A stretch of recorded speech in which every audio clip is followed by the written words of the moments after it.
Welcome back. Or, if this is your first time here, welcome. Tonight, I'm going to show you exactly what was written on the walls of the most famous brothel in the Roman Empire. Not the sanitized tour guide version, the actual Latin, the actual services, the actual prices. You're going to learn the specific terms Roman men used to request what they wanted. You'll learn what sum tua eris acibus duo meant when a client read it scratched into plaster above a doorway. I'll tell you what one of those terms means right now. Irrematio, the act of seizing total control over a partner's breath and voice. If you know what I mean, viewed as the ultimate expression of dominance. But there's another term, one the Romans found so degrading that being labeled with it could destroy a man's reputation. I'll save that one for when we're deeper in. Consider this. In 79 CE, in a stone building on Vico del Lupanare, you could purchase intercourse for 2 asses, the price of a loaf of bread. That's not a metaphor. That's the actual exchange rate. Sex or lunch, same cost. And if you had more to spend, 16 asses, a full day's wage for a legionary, bought you something substantially better. Cleaner room, more attractive woman. Maybe her name was Eutychis. Maybe she was Greek. The inscription tells us that detail mattered to someone. Which raises the question we're really here to answer. What does it mean when a civilization makes sex as cheap and available as bread? What kind of machinery does that require? And what did the men who built that system write on the walls when they thought no one respectable would ever read it? Because here's the thing, they were wrong. Mount Vesuvius preserved everything, every boast, every review, every price list, every service menu scratched into plaster by men who thought their secrets would fade with the morning light. And some of those secrets? They're remarkably familiar. So before you get comfortable, take a moment to like the video and subscribe. But only if you genuinely enjoy what I do here. And let me know in the comments where you're tuning in from and what time it is for you. It's always fascinating to see who's joining us from around the world. Now, dim the lights, maybe turn on a fan for that soft background hum, and let's ease into tonight's journey together. You think you'd never pay for it, but you've already bought dinner for someone you barely knew, hoping the evening would end a certain way. You've paid for drinks, for the hotel room, for the weekend getaway, all while pretending the transaction wasn't happening. The difference is just honesty. The Romans were honest. The price was posted on the wall.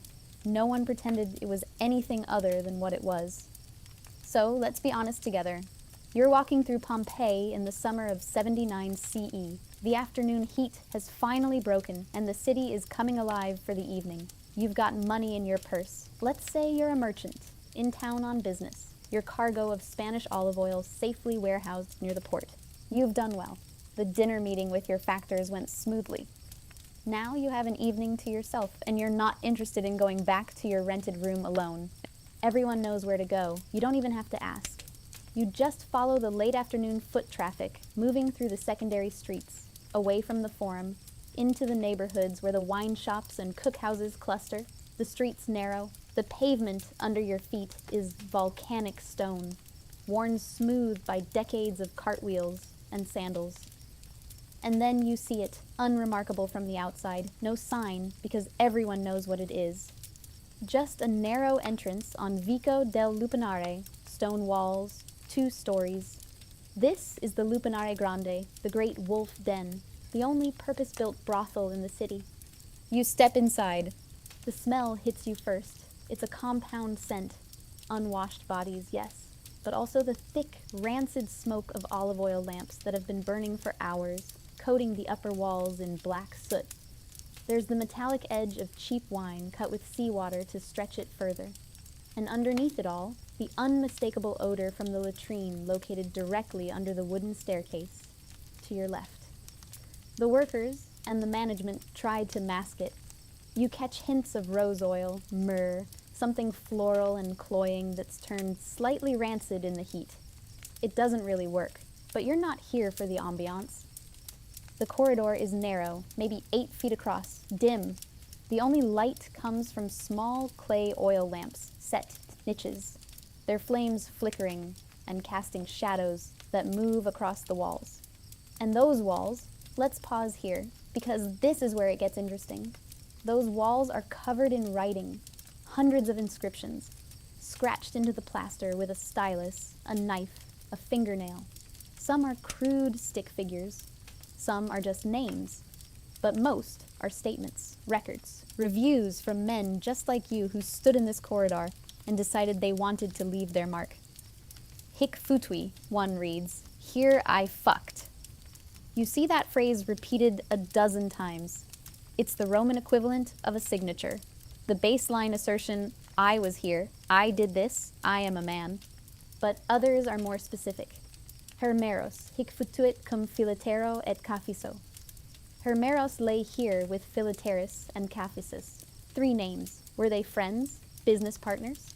Did they come here together? Make a party of it? Take turns? Or share? The inscription doesn't say. It just records the fact. Above each doorway leading to the ground floor cells, there's a fresco. These are the images that tour guides love to call the menu, as if Roman men were illiterate children who needed pictures to explain what sex was. The paintings show different positions. Woman on top, rear entry, side by side. They're competent work, nothing artistic, but they serve a purpose. They tell you this isn't some back alley quickie. This establishment offers variety, options.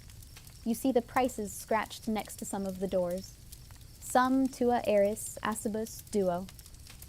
I am yours for 2 asses, brass. The cheapest rate, the basement floor. That buys you a basic transaction with whoever's working the ground level cells. But you've got 16 asses in your purse, a full denarius. You can do better than that. The man managing the place, the Leno, is standing near the base of the stairs. He's probably a freedman running the operation for someone wealthier who doesn't want their name attached to this business. His job is simple. Keep the traffic moving, collect the money, make sure no one gets too rough with the merchandise. He gives you an appraising look. You're well dressed, clean, you've got the posture of a man with money. He gestures toward the staircase. Upstairs, he indicates. Better rooms, better women. You climb the narrow wooden stairs, and the noise from the corridor below fades slightly. The second floor has 5 rooms, larger than the cells below, with wooden doors instead of just curtains. There's slightly more privacy here, slightly more pretense that this is something other than pure transaction. One of the doors is open. A woman is visible inside, reclining on a low wooden couch covered with reasonably clean cushions. She's younger than the women you glimpsed in the ground floor cells. Her skin is olive dark, Mediterranean. Her hair is elaborately curled and pinned. Someone spent time on that this morning. She's wearing a thin tunic, belted just under the breasts. The fabric light enough that you can see the outline of her body underneath. She smiles when she sees you. It's a professional smile, practiced, but there's a warmth in it designed to make you feel like she's genuinely pleased you've chosen her. Looking for company. Her Latin has an accent. Eastern provinces, maybe. Greek. That explains the inscription you saw earlier. Eutychis Graeca. Eutychis the Greek. Foreign women were prized, exotic, worth paying extra for. You name your price. 16 asses. She nods. That's acceptable. That buys you time, not just a quick transaction. Maybe half an hour, maybe more if things are slow tonight. The economic machinery behind this moment is elegant in its efficiency. Of the 16 asses you just agreed to pay, the state has already claimed its share. Emperor Caligula formalized this decades ago with the vectigal ex capturis, the tax on takings. The government calculates it based on 1 sexual encounter per day per worker, which means this woman, or rather the man who owns her, owes the imperial treasury and is per day for the privilege of selling her body. The tax is collected by the Praetorian Guard, the emperor's elite soldiers moonlighting as pimps. The irony would be funnier if it weren't so perfectly Roman. But you're not thinking about the imperial tax code right now. You step into the room. She closes the door behind you. The space is small, maybe 8 feet by 10, but it's worlds apart from the stone cells below. There's an actual wooden bed frame here, not a masonry slab. The mattress is stuffed with wool, not straw. There's a small table with a pitcher of watered wine and 2 clay cups. A bronze mirror hangs on one wall, catching the lamplight. She pours you wine without asking. Her movements are deliberate, graceful. This is part of the service. The illusion of courtship, of choice, even though you both know exactly what this is. She hands you the cup, and her fingers brush yours. Just for a moment. Accidental. Except nothing here is accidental. She sits next to you on the bed, close enough that you can smell her now. Rose oil, definitely. Applied recently enough that it hasn't turned. Underneath that, the salt-sweet smell of her skin.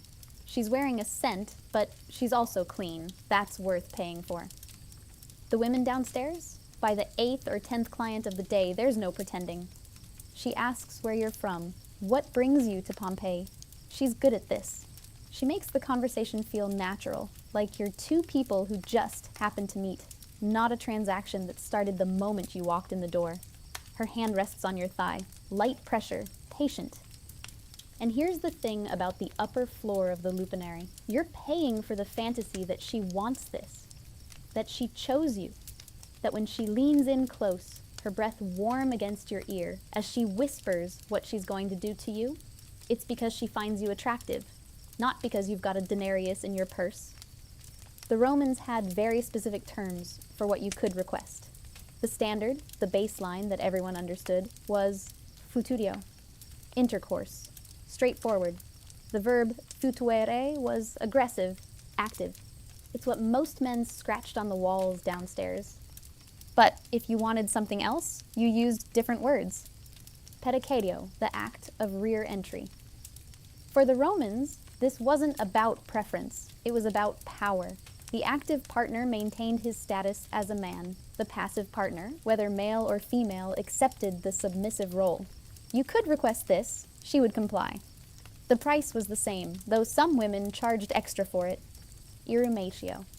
This was the act of ultimate dominance. It represented the ultimate expression of dominance, where the buyer asserted total control over the seller's capacity to speak, to put it delicately. The inscriptions are clear about this. Murtis Philatris, Murtis, the fellator, that label carried power. It meant complete control over another person's body, reducing them to an instrument for your pleasure. But there was one act the Romans found more transgressive than any of these. Cunnilingus. For a Roman man to perform oral sex on a woman was considered the ultimate degradation, worse than being penetrated yourself. It meant you had an os impurum, an impure mouth. Men who did this were socially destroyed. The graffiti mentioning it, like Frodo plain linget cunnum, Frodo openly licks you-know-what, were shaming attacks, not boasts. And yet, someone was paying for it. The inscription, Maritimus licks your vulva for 4 asses, suggests there were specialists.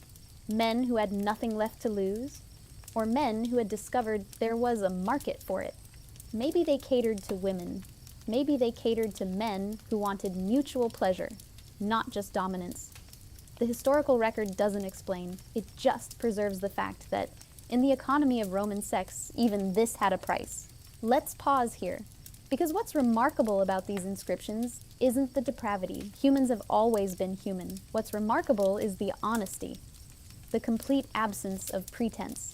Modern culture wraps commercial sex in euphemism and plausible deniability. The Romans just wrote the price on the wall and moved on with their evening. You're still in the upstairs room. Your cup of wine is half finished. Eutychis, because that name appears in the graffiti and someone thought her ethnicity was worth recording, is asking what you want, how you want it. You have choices. That's the privilege of having money. The men paying 2 asses downstairs don't get asked their preferences. They get a stone bed and 5 minutes, and whatever position is physically possible in a cell the size of a prison closet. But you paid for the illusion of agency. The bed is barely long enough for both of you to lie down. These rooms weren't designed for comfort. They were designed for throughput. But compared to the masonry slabs in the ground floor cells, this is luxury. Those beds were waist-high stone platforms, just wide enough for one person to lie down if they curled up. They forced specific positions. The client kneeling at the edge, the worker positioned to accommodate him. Speed over comfort, volume over experience. The skeletal remains from nearby Herculaneum tell us what that volume meant for the workers' bodies. Bioarchaeologists examining the bone stress markers found repetitive injuries in the knees and lower back, the kind of damage you get from kneeling for hours every day, from positions that no human spine was meant to hold for that long. Some of these women serviced dozens of men in a single day during festival periods. The inscriptions mark the dates, specific festivals, specific days when the traffic was heavy enough that men carved their names into plaster just to prove they'd gotten their turn. But you're not thinking about any of that right now. You're thinking about the woman sitting next to you, her hand moving up your thigh, her eyes on yours. Whatever you choose, futudio, pedicatio, something else entirely, she'll comply. That's what 16 asses buys. Not love, not even lust. Compliance dressed up as enthusiasm. The stone walls are thin. You can hear the muffled sounds from the next room over. Someone grunting, the rhythmic thud of a bed frame against the wall. Below, in the corridor, you hear the Leno's voice negotiating with another client. The architecture amplifies everything. There's no privacy here, not really, just the pretense of it. Afterward, she brings you a cloth and a basin of water, more efficiency disguised as care. You clean yourself. She pours you another cup of wine. She's already transitioning back to the professional mode, friendly but distant, preparing for the next client. You've had your time. The unspoken rule of the Lupanare is that everyone keeps moving. You get dressed. You drop the 16 asses on the small table. She smiles, genuine this time, because you didn't haggle, didn't complain, didn't get rough. A good client. She might remember you if you come back. As you leave, you pass a stylus someone left on the windowsill. The plaster wall next to the door is covered in scratched inscriptions. Men who came before you, leaving their marks. Or maybe you write something different. Solemnes, ben futuis, a review, a recommendation. Helping the next man decide if she's worth the upgrade from the ground floor.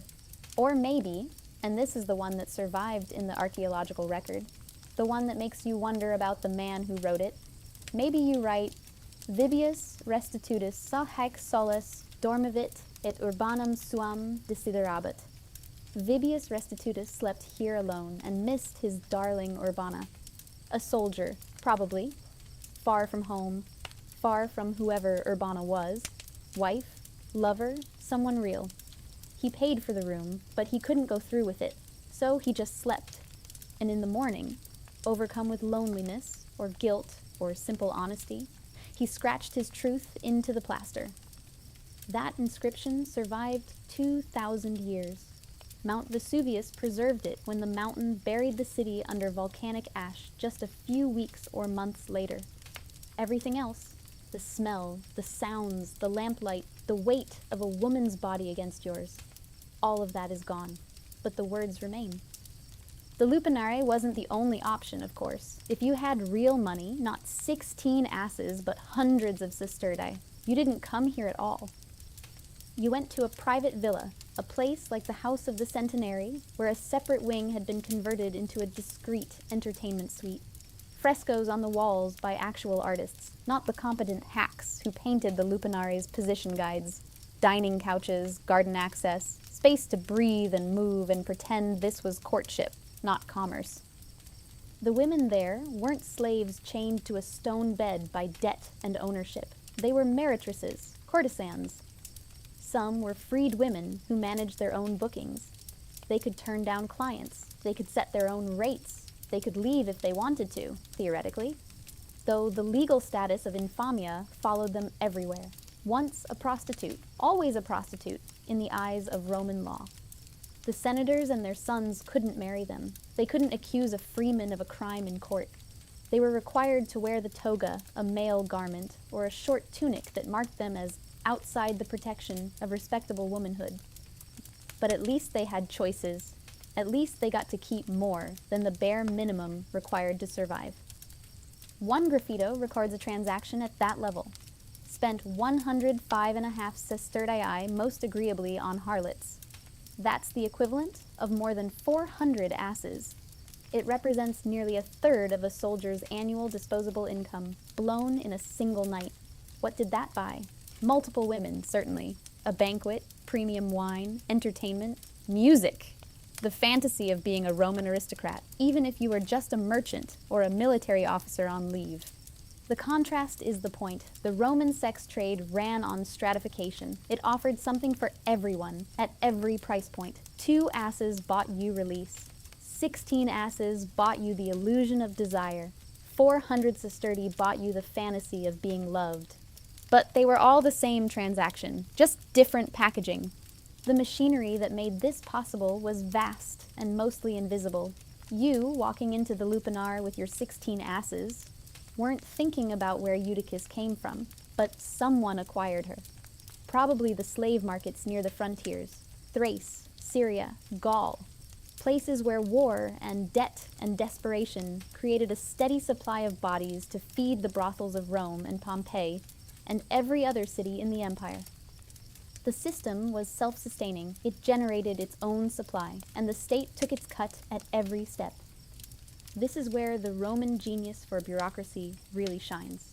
They could have banned prostitution on moral grounds, played the virtuous republic card, pretended sex work was beneath Roman dignity. Instead, they legalized it, taxed it, and built the revenue into the imperial budget.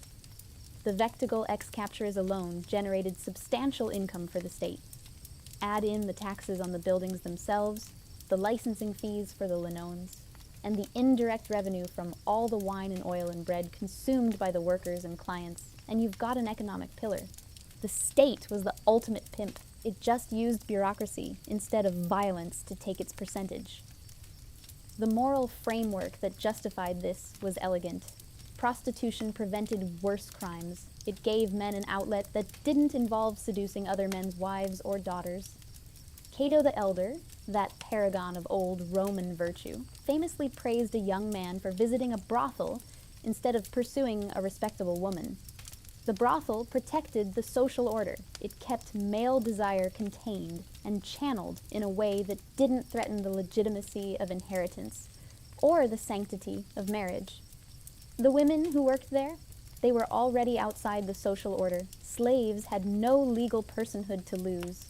Former prostitutes carried the brand of infamia forever. They were useful precisely because they were expendable. Their bodies absorbed the overflow of male desire so that respectable women could remain respectable. It's a simple equation, really. Civilization requires hierarchy. Hierarchy requires people at the bottom. The Romans just made sure those people generated revenue. You're walking out of the Lupanare now. Back down the narrow staircase, past the Leno counting his take for the evening, through the corridor with its smoke-stained walls and endless inscriptions.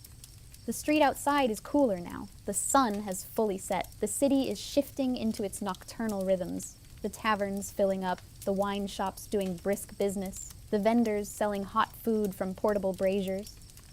You blend back into the crowd, just another man who spent part of his evening in the wolf den. No one looks at you twice. This is normal. This is Rome. Behind you, the Lupanare keeps operating. The Leno is already negotiating with the next client. Eutychis is straightening the bed, preparing for whoever comes next. The woman in the ground floor cell, the one whose price is 2 asses, is on her 8th or 9th client of the day, her body moving through the mechanical motions, while her mind is somewhere else entirely, somewhere the stone walls can't reach.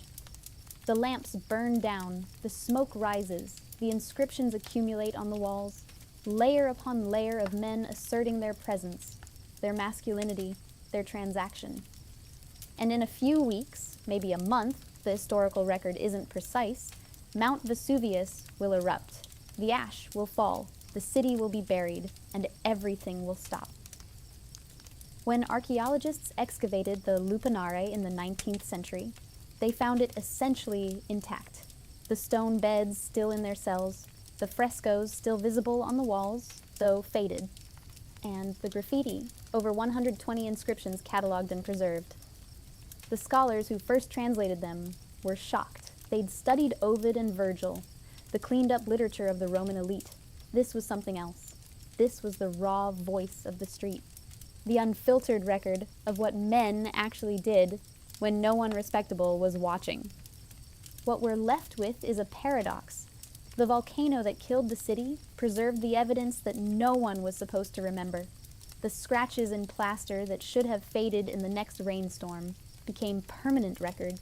The women whose names we barely know, Eutychis, Helpis, Felicia, names that might not even be their real names, but rather the virtues their owners wanted them to project. These women left traces that outlasted empires. So here's the answer to the question we started with. What does it mean when a civilization makes sex as cheap and available as bread? It means they've built a machine, a system sophisticated enough to source, process, and distribute human bodies as efficiently as grain or olive oil. It means they've created legal frameworks to protect the system while maintaining moral distance from it. It means they've developed pricing tiers to capture revenue from every social class, from the slave saving up his 2 asses to the aristocrat dropping 400 sestertii in a single night. It means they've perfected the art of commodification, and the men who used that system. They wrote it all down, not because they were ashamed, shame would have kept them silent, not because they were proud in the modern sense. Pride would have demanded more privacy.